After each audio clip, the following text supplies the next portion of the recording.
खबर शामिल करेंगे नुमाइंदा ख़ुसूसी मियाँ अहमद फरीद चिश्ती की हज़रत बाबा फरीदुद्दीन मसूद गंज शक्कर रहमतुल्लाह अलैह का 780वां उर्स की 15 रोज़ा तक़रीबात जारी हैं। जी बिल्कुल, हज़रत बाबा फ़रीदुद्दीन मसूद गंज शक्कर रहमतुल्लाह अलैह के 780वें उर्स की 15 रोज़ा तक़रीबात जारी। सज्जादा नशीन दरबार आलिया दीवान मदूद मसूद फ़ारूकी चिश्ती साहब ने अपने दस्ते मुबारक से सदियों पुरानी रसूमात की अदायगी करते हुए बहिश्ती दरवाज़ा की कुफल कुशाई की और अक़ीदतमंदों में तबरक़ात तकसीम किए। बहिश्ती दरवाज़ा की कुफल कुशाई के मौका पर रवायती अंदाज में रस्मी आतिशबाजी मियाँ चिराग आलम फरीदी रस्मी आतिशबाज़ दरबार बाबा फ़रीद रहमतुल्लाह अलैह ने की। दुनिया भर से ज़ायरीन की आमद का सिलसिला जारी है। ज़ायरीन हक फरीद या फरीद के नारे लगाते हाज़िरी की सादत हासिल कर रहे हैं। ज़ायरीन के लिए जगह जगह पर ठंडे पानी की सबील और मेडिकल की सहूलियात का भी इंतज़ाम किया गया है। हज़रत बाबा फ़रीदुद्दीन रहमतुल्लाह अलैह के चाहने वालों ने मज़ार शरीफ को बरकी कुमकुमों और लाइटिंग से दुल्हन की तरह सजा दिया है।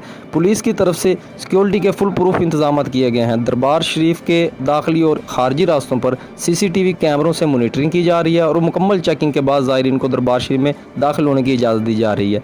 सज्जादा नशीन दीवान उस्मान फ़रीद फ़ारूकी चिश्ती साहब ने ENN न्यूज़ को खुसूसी इंटरव्यू भी दिया। औक़ाफ़ का बहुत शुक्रिया, जिस तरह उन्होंने इंतज़ामात किए, बहुत अच्छे इंतज़ामात थे। सेक्रेटरी औक़ाफ़ साहब ने, DG औक़ाफ़ साहब ने, एडमिनिस्ट्रेटर औक़ाफ़ साहब ने बहुत अच्छे इंतज़ामात किए। जैसे जैसे हमने उनको तजवीज़ दी उन्होंने उसी पे अमल किया और अल्हम्दुलिल्लाह पूरा उर्स पुरअमन और VIP तरीके से हुआ है। किसी ज़ायरीन को तकलीफ़ नहीं हुई, किसी VIP मेहमान को तकलीफ़ नहीं हुई, किसी आम मेहमान को तकलीफ़ नहीं हुई और उम्मीद करते हैं कि आइंदा 20 सालों में जो इंतज़ामिया आएगी वो इसी प्रोटोकॉल को जो है मेंटेन कर इस उर्स को अच्छे तरीके से चलाएगी। जी, जैसा कि आपने जाना कि दीवान उस्मान फ़रीद चिश्ती फ़ारूकी साहब हमारे साथ मौजूद थे और वो हमें सारे उर्स के मामलात के बारे में आगाह कर रहे थे। जी।